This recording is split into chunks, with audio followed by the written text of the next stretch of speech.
വണ്ടി തിരിച്ചിട്ടോ, അരമണിക്കൂർ എടുക്കും. അതെ, ഹലോ.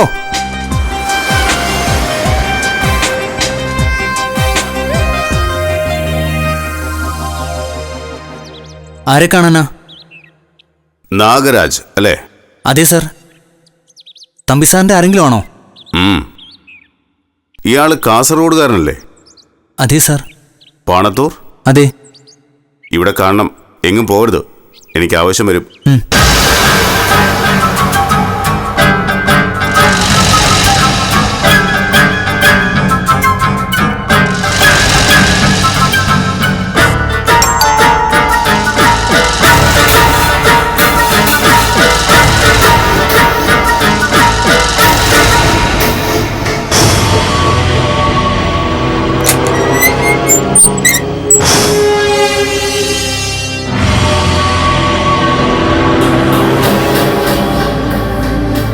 എന്നെ മനസ്സിലായല്ലോ അല്ലേ? അറിയാം. മിസ്റ്റർ നരേന്ദ്രൻ തമ്പി ഉണ്ടോ ഇവിടെ? ഈ ചിരിയുടെ അർത്ഥം എനിക്ക് മനസ്സിലായി. ഒരിക്കൽ ഓഫീസിൽ വന്നപ്പോ നിങ്ങൾ എന്നോട് പറഞ്ഞു എന്റെ ഭർത്താവ് മരിച്ചുവെന്ന് വിശ്വസിക്കുന്നില്ലെന്ന്, ജീവനോടെ ഉണ്ടെന്ന്. അന്ന് ഞാൻ നിങ്ങളെ പരിഹസിച്ചു. ഇപ്പൊ എങ്ങനെ ഇരിക്കുന്നു എന്നല്ലേ ഈ ചിരി? സാറ് പരിഹസിക്കുകയല്ല, ഉപദേശിക്കുകയാണ് ചെയ്തത്. ഞാൻ ഉടനെ ഒരു സൈക്കാട്രിസ്റ്റിനെ കാണണമെന്ന്. നരേന്ദ്രൻ തമ്പി ജീവിച്ചിരിപ്പുണ്ടെന്ന് നിങ്ങൾക്ക് അത്ര ഉറപ്പ് തോന്നണമെങ്കിൽ അതിന് ഞാൻ കാണുന്ന അർത്ഥം നിങ്ങൾ തമ്മിൽ ആ സമയത്ത് കമ്മ്യൂണിക്കേഷൻ ഉണ്ടായിരുന്നുവെന്നാണ്. ഒരിക്കലും ഇല്ല സർ, അതെന്റെ വിശ്വാസം മാത്രമായിരുന്നു. എന്റെ മനസാക്ഷിയുടെ ഉറപ്പും പ്രാർത്ഥനയും അല്ലാതെ ഒരടയാളം ഉണ്ടായിരുന്നില്ല. ഒരു സിക്സ്ത് സെൻസ്. അതൊക്കെ നിങ്ങൾ വെറുതെ പോലീസിനെ പൊട്ടന്മാരാക്കാൻ വേണ്ടി കെട്ടിച്ചമയ്ക്കുന്നതല്ലേ? Sixth sense. എനിക്ക് മിസ്റ്റർ തമ്പി ഒന്ന് കാണണം. കയറി വരൂ സർ.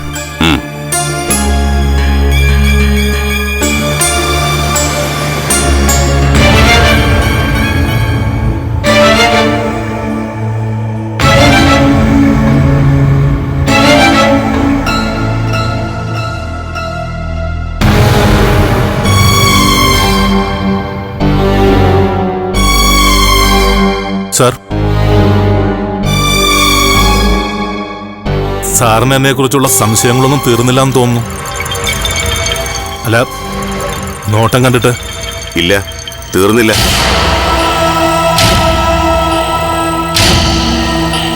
നിങ്ങൾ പറഞ്ഞതൊക്കെ സത്യമാണോന്നറിയാൻ ഞാൻ ബന്ദിപ്പൂര് പോയിരുന്നു. ബസ്സിലവാടി പോയി. അവിടുന്നാണല്ലോ നിങ്ങളുടെ പേരിലും അഡ്രസ്സിലും ഒരു ജഡം കിട്ടിയത്. ആ, ചായ. എനിക്ക് വേണ്ടിയാണെങ്കിൽ ബുദ്ധിമുട്ടണ്ട. ചായ എടുത്തോളൂ. സാറിന് വേണ്ടി അവിടെ നിന്ന് തണുത്ത് പോയിക്കോട്ടെ. ചെല്ല. അവിടെ ഒന്നും പോകേണ്ടിയിരുന്നില്ല സാർ. കാസർഗോഡ് പോയി സദാനന്ദ ഷെട്ടിയെ കണ്ടാൽ മതിയായിരുന്നു. അഡ്രസ് ഞാൻ തന്നിരുന്നല്ലോ. സദാനന്ദ ഷെട്ടിയെ കണ്ടിട്ട് വരിക ഞാൻ. അപ്പോ സാറിന്റെ സംശയങ്ങളെല്ലാം തീർന്നാണല്ലോ.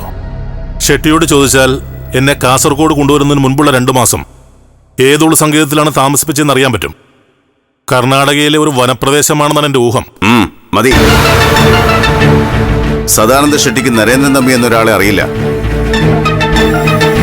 അങ്ങനെ ഒരു പേര് പോലും അയാൾ കേട്ടിട്ടില്ല. അയാൾ അങ്ങനെ പറഞ്ഞു? അയാൾക്ക് മാത്രമല്ല, അയാളുടെ കൂടെ വന്നവർക്കോ ആ ഗ്രാമവാസികൾക്കോ നരേന്ദ്രൻ തമ്പി എന്നൊരാളെ അറിയില്ല. എന്തായാലും എന്നെ ചികിത്സിച്ച വൈദ്യരുടെ പേര് ഞാൻ പറഞ്ഞിരുന്നല്ലോ. ആ പേരിൽ ആരും തന്നെ പാണത്തൂരില്ല. സാർ, കൽപ്പനയെ കണ്ടുപിടിക്കാൻ സാധിച്ചോ? കൽപ്പനയെപ്പറ്റി യാതൊരു അറിവും സദാനന്ദ ഷെട്ടിക്കില്ല. അയാൾ ആ സ്ത്രീയെ അവസാനമായി കണ്ടത് 16 വർഷം മുമ്പാണെന്ന് പറയുന്നു.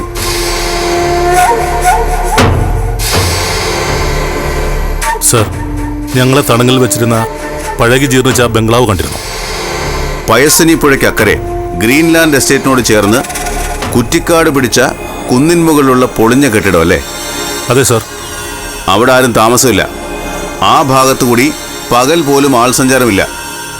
അവിടെ ആരെങ്കിലും താമസമായിട്ട് ഒരടയാളവുമില്ല. സർ, അവിടെയായിരുന്നു ഞാൻ. സത്യ. ആ കെട്ടിടവും സദാനന്ദ ഷെട്ടിയുമായി യാതൊരു ബന്ധവുമില്ല. അതിൻ്റെ ഉടമസ്ഥൻ വളരെ വർഷങ്ങളായി സ്റ്റേറ്റ്സിലാണ് താമസം. അയാൾ നാട്ടിൽ വന്നിട്ട് തന്നെ 4 വർഷമായി. സർ, ഷെട്ടിയുടെ XUV 500 എന്ന വാഹനം? അങ്ങനൊരു വാഹനം അയാൾ വാങ്ങിയിട്ടുമില്ല, കണ്ടിട്ടുമില്ല, ഉപയോഗിച്ചിട്ടുമില്ല. സർ, സാറ് പറയുന്നത് വിശ്വസിക്കാൻ കഴിയുന്നില്ല സാർ. നരേന്ദ്രൻ തമ്പി പറയുന്നത് എനിക്കും. ഷെട്ടി ഇത്ര വിദഗ്ധമായിട്ട് സാറിനെ കബളിപ്പിക്കുന്ന ഞാൻ കരുതിയില്ല. നരേന്ദ്രൻ തമ്പി ഇത്ര ഭംഗിയായി നുണ പറയുമെന്ന് ഞാനും കരുതിയില്ല. സാറിപ്പോ എന്ത് നിഗമനത്തിലെത്തിയിരിക്കുന്നേ? ബന്ദിപ്പൂരിൽ വെച്ച് കാണാതായ നിങ്ങൾ 5 മാസക്കാലം എവിടെയായിരുന്നു? ഏത് ഒളിസങ്കേതത്തിലാണ് താമസിച്ചത്? അതിന് ഉത്തരം കിട്ടണം. യതിയെ നിങ്ങൾ വകവരുത്തിയെന്ന് ഉറപ്പായി. അയാളുടെ ഒമിനി വാൻ നിങ്ങൾ എന്ത് ചെയ്തു? ഇതിനൊന്നും എനിക്ക് മറുപടിയില്ല സാർ. എനിക്ക് നിങ്ങളെ കസ്റ്റഡിയിൽ എടുക്കേണ്ടി വരും. സാറിന് ഇഷ്ടമുള്ളത് ചെയ്യാം. പക്ഷെ സത്യം കണ്ടെത്തണമെങ്കിൽ സദാനന്ദ ഷെട്ടിയെ കൊണ്ട് പറയിക്കുക മാത്രമേ നിവൃത്തിയുള്ളൂ. സദാനന്ദ ഷെട്ടി എന്നെ കാസർഗോഡ് കൊണ്ടുപോയില്ലെങ്കിൽ ഞാനെങ്ങനെ പാണത്തൂറുകാരൻ നാഗരാജനെ കണ്ടെത്തി? അയാൾ എങ്ങനെ ഷെട്ടിയെ വിട്ട് എൻ്റെ കൂടെ വന്നു? അയാളെ എനിക്ക് ക്വസ്റ്റ്യൻ ചെയ്യണം. വിളിക്കണോ? ഇവിടെ വെച്ചല്ല ചോദ്യം ചെയ്യൽ. ഞാൻ അവനെ ക്യാമ്പിൽ കൊണ്ടുപോകും. അവനെ ഉപദ്രവിക്കരുത് സാർ. അവൻ സാറിനോട് സത്യം പറയൂ. തൽക്കാലം ഞാൻ അവനെ കസ്റ്റഡിയിൽ എടുത്തോണ്ട് പോവാ. വിരോധമൊന്നുമില്ലല്ലോ? ഉടനെ വിട്ടയച്ചേക്കണേ സാർ. അത് ക്വസ്റ്റ്യൻ ചെയ്ത് കഴിഞ്ഞ് ഞാൻ തീരുമാനിക്കും. ആ സാർ, ചായ എടുക്കുന്നുണ്ട്. വേണ്ടെന്ന് ഞാൻ ആദ്യം തന്നെ പറഞ്ഞല്ലേ. അയാളെ വിളിച്ച് കാര്യം പറ. ശരി സാർ.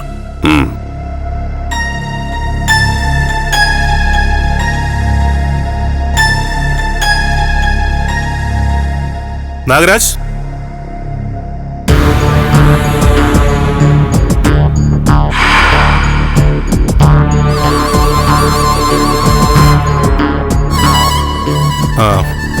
നാഗരാജ്, ഇത് ക്രൈംബ്രാഞ്ച് DYSP.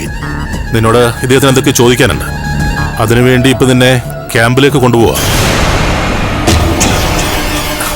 ഒന്നുകൊണ്ടും പേടിക്കണ്ട.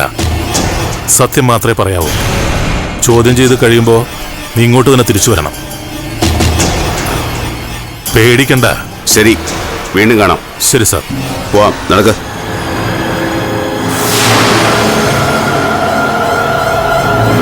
കേറ.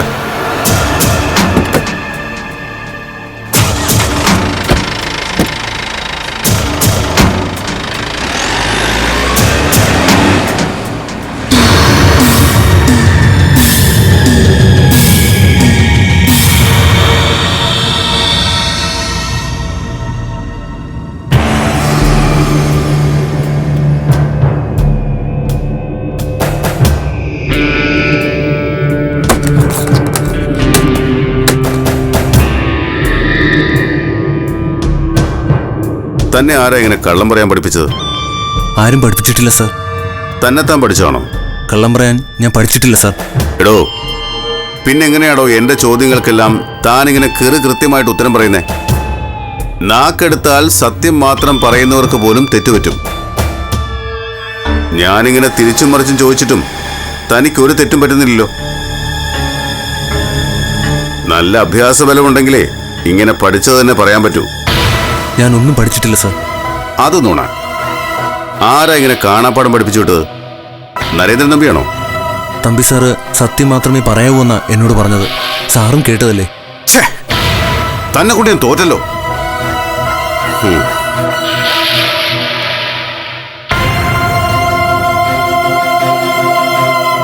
താൻ സദാനന്ദ ഷെട്ടിയുടെ ബോഡി ഗാർഡ് ആയിരുന്നു എന്ന കാര്യം ഉറപ്പാണല്ലേ? അതെ സാർ. എത്ര വർഷം? 14 വർഷം.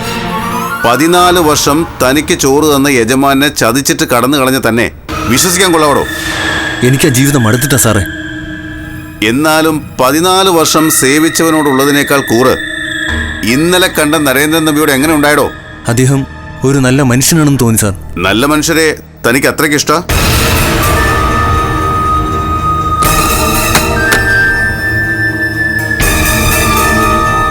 പറയടോ. ഞാൻ ഒരുപാട് ക്രൂരതകൾ ചെയ്തിട്ടുണ്ട്. അതെല്ലാം നിർത്താൻ സമയമായി എന്ന് തോന്നി. താൻ കൊലപാതകം ചെയ്തിട്ടുണ്ടോ? അയ്യോ ഇല്ല സാർ. കയ്യും കാലും വെട്ടിയിട്ടുണ്ടോ? ഇല്ല സാർ. ഈ ആടിന്റെയും കോഴിയുടെ ഒക്കെ? അതുമില്ല സാറേ. ഞാൻ കുറെ അടിപിടിയൊക്കെ നടത്തിയിട്ടുണ്ട്. മനുഷ്യരുടെ കൈയും കാലും ഒക്കെ അടിച്ചൊടിച്ചിട്ടുണ്ട്. അതൊക്കെ സദാനന്ദ ഷെട്ടി പറഞ്ഞിട്ട് ചെയ്തതാ. എടോ, അയാള് തന്നെ അറിയുക പോലുമില്ല, തന്നെ കണ്ടിട്ടുമില്ല, നാഗരാജ് എന്നൊരു പേര് കേട്ടിട്ടുമില്ല. അതൊക്കെ കള്ളം പറയുന്ന സാർ. ഷെട്ടിയുടെ കൂടെയുള്ള ആൾക്കാരുടെ പേരും വയസ്സും അഡ്രസ്സും ഒക്കെ ഞാൻ പറഞ്ഞു തരാം. സാർ അന്വേഷിച്ചു നോക്കൂ. എടോ നാഗരാജ്, തനിക്ക് സത്യം പറയാൻ ഒരവസരം കൂടി തരാം. കൽപ്പനയും നരേന്ദ്രൻ തമ്പിയും കൂടി നടത്തിയ ഗൂഢാലോചനയല്ലേ എല്ലാം? സദാനന്ദ ഷെട്ടിയും വൈദ്യനും അവിടുത്തെ ഗുണ്ടകളും അവിടുന്ന് നിങ്ങൾ നടത്തിയെന്ന് പറയുന്ന രക്ഷപ്പെടൽ ശ്രമവും എല്ലാം തട്ടിപ്പല്ലേ? ഇല്ല സാർ, എല്ലാം സത്യമാണ്.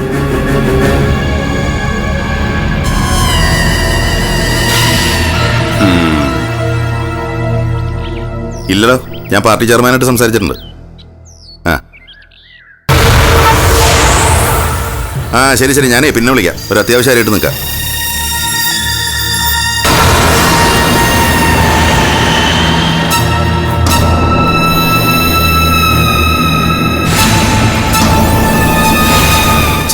ചന്ദ്രേട്ടൻ വിഷമിക്കൊന്നും വേണ്ടതേ, ഞാനില്ലേ. ഏതായാലും നനഞ്ഞിറങ്ങി, ഇനി കുളിച്ചു കയറിയിട്ട് തന്നെ കാര്യം. ഞാൻ കാരണം നിനക്ക് ബുദ്ധിമുട്ടും നാണക്കേടുമൊക്കെ ആയി. കാള ചന്ദ്രേട്ടാ, നമ്മളിനി വച്ചകാൽ പുറകോട്ടെടുക്കുന്നില്ല. ജയശീല, ദേവരാജ, നിങ്ങൾ ഇതുകൊണ്ടൊന്നും തളരരുത്. അവനെ നമുക്ക് തകർക്കണം. ആരെയാ? നരേന്ദ്രൻ തമ്പിയെ.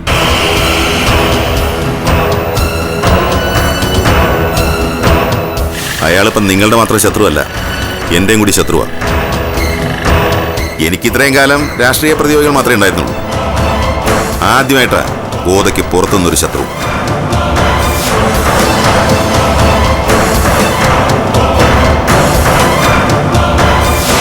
ഇനി എന്ത് വന്നാലും നിങ്ങൾ ഒന്നിച്ചു നിൽക്കണം. ഒറ്റക്കെട്ടായിട്ട് എന്റെ കൂടെ നിൽക്കണം. എന്ന് വെച്ച് എടുത്തു ചാടിയൊന്നും ചെയ്യണ്ട. വഴിയൊക്കെ ഞാൻ പതിയെ പറഞ്ഞുതരാം. ഒരൊറ്റ അടിയെ അടിക്കാവൂ, അത് മോർക്കാപ്പുറത്തായിരിക്കണം, ഇരുട്ടത്ത് വെച്ചായിരിക്കണം. ഒറ്റ അടിക്ക് തന്നെ വീഴണം, പിന്നെ എഴുന്നേക്കരുത്. എണീക്കാത്ത മാതിരി അടിക്കാനൊക്കെ എനിക്കറിയാം. ഞാൻ അടിച്ചവരാരും എഴുന്നേറ്റിട്ടുമില്ല.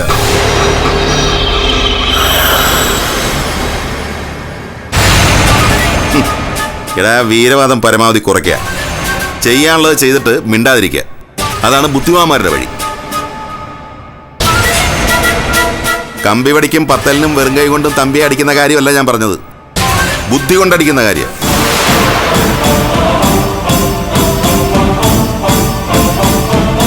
ആ അടി മർമ്മത്താണെങ്കിൽ പിന്നെ എഴുന്നേൽക്കലുണ്ടാവില്ല. മനസ്സിലായോ? വക്കീലേ, ആ വിക്രമനെ സത്യപാലനെ ആരാ ജാമ്യത്തിലിറക്കിയത്? അതിതുവരെ അറിയാൻ പറ്റിയിട്ടില്ല. അവന്മാർക്ക് വേണ്ടി വേറെ ഏതോ പ്രബലന്മാരെ ആളുകൾ കർട്ടന് പുറകെ നിന്ന് ചരട് വലിച്ചിട്ടുണ്ട്. അതൊന്ന് അന്വേഷിക്കണോട്ടോ. എടാ, നിന്റെ കൂട്ടുകാരല്ലേ? അവന്മാരെ എവിടെയാന്ന് വെച്ചാൽ തപ്പിയെടുത്തോളണം. നമ്മുടെ കസ്റ്റഡിയിൽ ഇരിക്കേണ്ടവന്മാരാ. മറുകണ്ടാൻ ചാടരുത്. അത് ഞാൻ ഏറ്റു. ഞാൻ പൊക്കിക്കോളാം. ആ, എന്നാ പിന്നെ തൽക്കാലം നമുക്ക് പിരിയാം.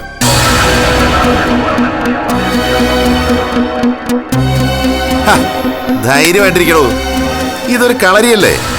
ഓരോ തവണ അടി തെറ്റുമ്പോഴും വിചാരിച്ചോണം നമ്മളൊരു പുതിയ അടവ് കൂടി പഠിക്കാൻ പോവാണ്. എന്നാ ഞങ്ങൾ നീങ്ങട്ടെ, കാണാം. ചന്ദ്രേട്ടാ പോവാം. ശരി വക്കീലേ, അപ്പൊ ശരി, എല്ലാം പറഞ്ഞ പോലെ.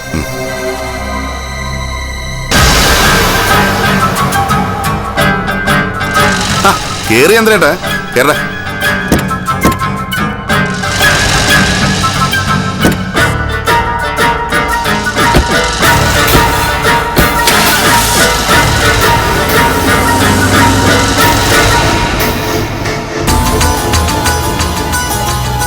ഞാനങ്ങ് നീങ്ങാ. ഉച്ച കഴിഞ്ഞ് കോടതിയുണ്ട്. ഓക്കെ, ശരി സാറേ. നമുക്കൊരു ഓട്ടോ ഓടിച്ച് പോവാല്ലേ? വാ.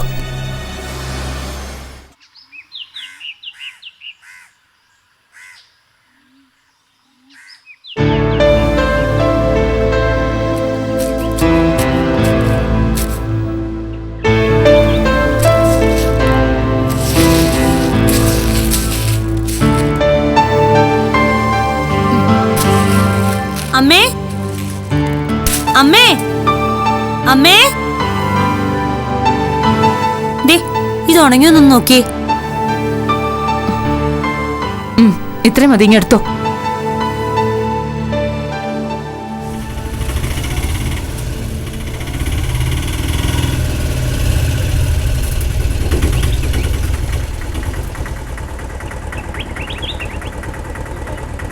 ചേട്ടാ,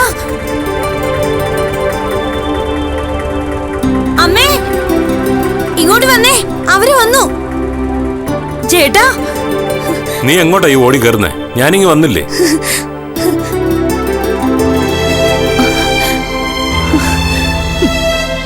നിങ്ങളെ വിട്ടതാണോടാ? ഒന്നും മിണ്ടായിരിക്കാമേ, ആ ഓട്ടം തിരിച്ചു പൊക്കോട്ടെ. ജാമ്യത്തിലിറങ്ങിയതാമേ. ആരാ ജാമ്യത്തിലിറക്കിയത്? ചന്ദ്രമോഹന്റെ ഭാര്യയുടെ ഒരു ആങ്ങളയുണ്ട്. ചന്ദ്രമോഹനെയും ജാമ്യത്തിലിറക്കിയത് അയാളാ. ജയിലിൽ നിങ്ങൾക്ക് ഉപദ്രവം വലുതും? ജയിലല്ലേ അമ്മേ, സുഖവാസ കേന്ദ്രമൊന്നും അല്ലല്ലോ. ഇനി എന്തെങ്കിലും പ്രശ്നം ഉണ്ടാവോ ചേട്ടാ? ഇനിയും പിടിച്ച് അകത്തിട്ടാ ജാമ്യം കിട്ടാൻ ബുദ്ധിമുട്ടാണെന്നാ വക്കീല് പറയുന്ന. ഇനി കേസ് നടത്തണം അല്ലേ? ആ, അതിനുള്ള പണം കണ്ടെത്തണം. അതാ ഇനിയുള്ള വെല്ലുവിളി. നരേന്ദ്രൻ വിടാതെ ഉപദ്രവിക്കുന്നല്ലേ പറഞ്ഞത്? ഇനിയും കേസ് വല്ലതും വരുവോ? ഇനി എന്ത് കേസ് വരാനാ? ബന്ദിപ്പൂർ കേസും പുനലൂർ കേസും വന്നില്ലേ? രണ്ടിലും ജാമ്യം എടുത്തു. ഇനി വല്ല കള്ളക്കേസും കൊടുക്കണം. അവൻ അതും ചെയ്യും. എന്തും ചെയ്യാൻ മടിയില്ലാത്തവനാണല്ലോ. അവന്റെ കൈ പൈസ ഉണ്ടല്ലോ ഇഷ്ടം പോലെ. നമ്മുടെ കയ്യിലല്ലേ ഒന്നുമില്ലാത്തത്. നമുക്ക് ഇവിടുന്ന് മാറി താമസിച്ചാലോ? പോലീസും പട്ടാളമൊന്നും പെട്ടെന്ന് തിരക്കി വരാത്ത ഏതെങ്കിലും ഒരു ഓണം കയറാൻ മൂലയിലേക്ക്. നിന്റെ വീടാണോ ഉദ്ദേശിക്കുന്നത്? ഷോ, എന്റെ വീട്. ഞങ്ങളുടെ വീടിന്റെ തൊട്ടടുത്ത വീട്ടിലാ റൂറൽ എസ് പി താമസിക്കുന്നത്. കൊലക്കേസിൽ ജാമ്യം എടുത്ത് നിൽക്കുകയല്ലേ? ജൂറി സെക്ഷന്റെ പരിധി വിട്ട് എങ്ങോട്ട് പോകാനും അനുവാദമില്ല. നമുക്ക് നരേന്ദ്രന്റെ അടുത്തേക്ക് തന്നെ പോയാലോ? എന്തിനാ? ചെന്ന് കാലെ വീണ് ക്ഷമ ചോദിക്കാം.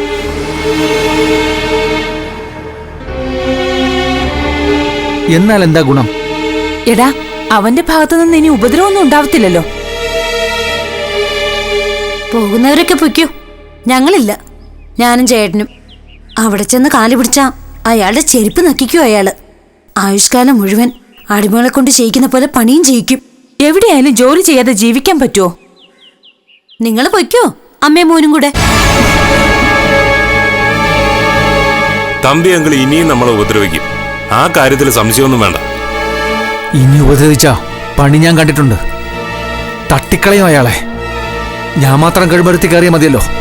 ബാക്കിയുള്ളവർക്കെങ്കിലും സമാധാനമായിട്ട് ജീവിക്കാലോ. ഇനിയും നിന്റെ മനസ്സിൽ അതാണോ? ഇത്രയായിട്ടും പഠിച്ചില്ലേ? ദൈവം പറഞ്ഞതാ ശരി. അത് തന്നെയാ വേണ്ടത്. ഒരാള് തൂങ്ങിയാ മതിയല്ലോ. തിരി നേരത്തെ അത് ചെയ്യേണ്ടതായിരുന്നു. ആര് തൂങ്ങുവടി? നിന്റെ കെട്ടിയും തൂങ്ങുവോ കഴിമരത്തില്? ദേവൻ ചെയ്തോളാന്ന് പറഞ്ഞല്ലോ, പിന്നെന്തിനാ ഇനി വേറൊരാള്?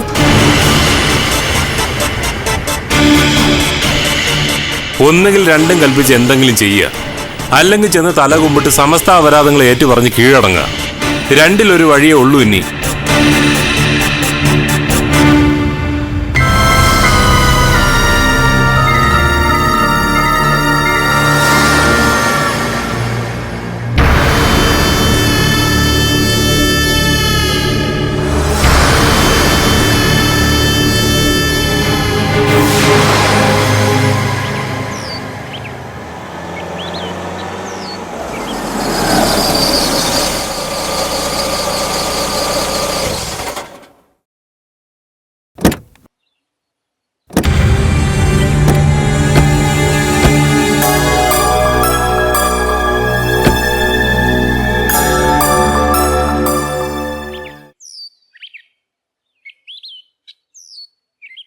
എന്റെ ഹരിക്കുട്ട, വീട്ടിൽ കഴിയുന്നതിനേക്കാൾ കൂടുതൽ കാലം ജയിലിൽ കഴിയാനാണല്ലോടെ നിന്റെ വിധി. ഇത് എത്രാമത്തെ തവണയാ നിന്റെ ഈ ജയിൽവാസം? അയ്യോ, ചന്ദ്രേട്ടൻ ആകെ ക്ഷീണിച്ചു പോയി. ആ, ജയിലെന്ന് പറയുന്നത് സുഖവാസ കേന്ദ്രമൊന്നും അല്ലല്ലോടി. പിന്നെ മുരളി ഇടപെട്ടുകൊണ്ട് ഞങ്ങൾക്ക് ചില പ്രത്യേക പരിഗണനയൊക്കെ കിട്ടി. എന്തൊക്കെ കിട്ടിയാലും കിടക്കുന്നത് ജയിലിലല്ലേ ചന്ദ്രേട്ട? ചേച്ചി, എത്രയോ മഹാന്മാര് ജയിലിൽ പോയി കിടന്നിരിക്കുന്നു. എന്തിന്? പിക്കറ്റിങ്ങും ധർണയൊക്കെ നടത്തി അറസ്റ്റ് വരിച്ച് ഈ ഞാനും പോയി കിടന്നിട്ടുണ്ട് ജയിലില്. ദേ, ഇതൊന്നും വലിയ കാര്യമായിട്ട് നിങ്ങൾ കണക്കാക്കേണ്ട ആവശ്യമില്ല. നീ ജയിലിൽ കിടന്നതേ നിന്റെ രാഷ്ട്രീയ മൈലേജ് കൂട്ടാനായിട്ടാ. പക്ഷെ ഞങ്ങളൊക്കെ 2 ദിവസം ജയിലിൽ കിടന്നാലേ പിന്നെ ഭീകര കുറ്റവാളിയായിട്ട് ജനങ്ങൾ കാണും. എന്റെ അളിയ ഈ പൊതുജനം കഴുതയാണെന്ന് അറിയില്ലേ? 2 ദിവസം കഴിയുമ്പോ അവരത് മറക്കും. പക്ഷേ നമുക്കിത് മറക്കാൻ പറ്റുമോ മുരളി? ആ തമ്പി ഒറ്റൊരുത്തം കാരണമല്ലേ എന്റെ മോനും ചന്ദ്രേട്ടന് ഈ ഗതികേട് വന്നത്. അവനെ ഞങ്ങൾ വെറുതെ വിടില്ല മാം. ഞാനും അങ്കിളും അനുഭവിച്ചതിനെല്ലാം അവനോട് ഞങ്ങൾ കണക്ക് ചോദിക്കും. കണക്ക് സയൻസും ഒക്കെ ചോദിക്കാനേ നിങ്ങൾ അമ്മയും മോനും കൂടി അങ്ങ് പോയാൽ മതി. ഇനി ചന്ദ്രേട്ടനെ ഒന്നിനും കൂട്ടണ്ട. ഇതുവരെ ചെയ്തു തന്ന ഉപകാരങ്ങളൊക്കെ ധാരാളം. ഞങ്ങൾ ഇവിടെ മാനം മര്യാദയ്ക്ക് ജീവിച്ചോളാം. അതെന്താ ചേച്ചി അങ്ങനെ ഒരു വർത്താനം? പിന്നെ എങ്ങനെ പറയണം? നിങ്ങൾ അമ്മയും മകനും മുകളിൽ ആകാശവും താഴെ ഭൂമി എന്ന് പറഞ്ഞ് നടക്കുന്നവരാ. ചന്ദ്രേട്ടൻ അങ്ങനെയല്ല. ഞങ്ങൾക്കൊരു കുടുംബമുണ്ട്, വളർന്നു വരുന്ന 2 പിള്ളേരും ഉണ്ട്. അവർക്ക് നാളെ നാട്ടുകാരുടെ മുഖത്ത് നോക്കണ്ടേ? പിള്ളേരൊക്കെ എനിക്കുണ്ട്, അവരുടെ അഭിമാനം എനിക്കും വലുതാ. ഓ, അഭിമാനക്കാരുടെ ചരിത്രമൊന്നും എന്നെ കൊണ്ട് പറയിപ്പിക്കല്ലേ. ഒരുത്തി കെട്ടിയവനെ പുല്ലുപോലെ വലിച്ചെറിഞ്ഞിട്ട് ദേ നടക്കുന്നു. വേറൊരുത്തി അന്യജാതിക്കാരനെ കൂടെ കൊണ്ട് പൊറുപ്പിക്കുന്നു. വലിയ അഭിമാനികള്. ദൈവത്തോർത്തൊന്ന് നിർത്താമോ? വെറുതെ നിങ്ങൾ തമ്മിൽ വഴക്കിടല്ലേ? ഇനിയുള്ള കണക്കൂട്ടലൊക്കെ എനിക്ക് വിട്ടേക്ക്. എന്താ ചെയ്യേണ്ടതെന്ന് എനിക്കറിയാം.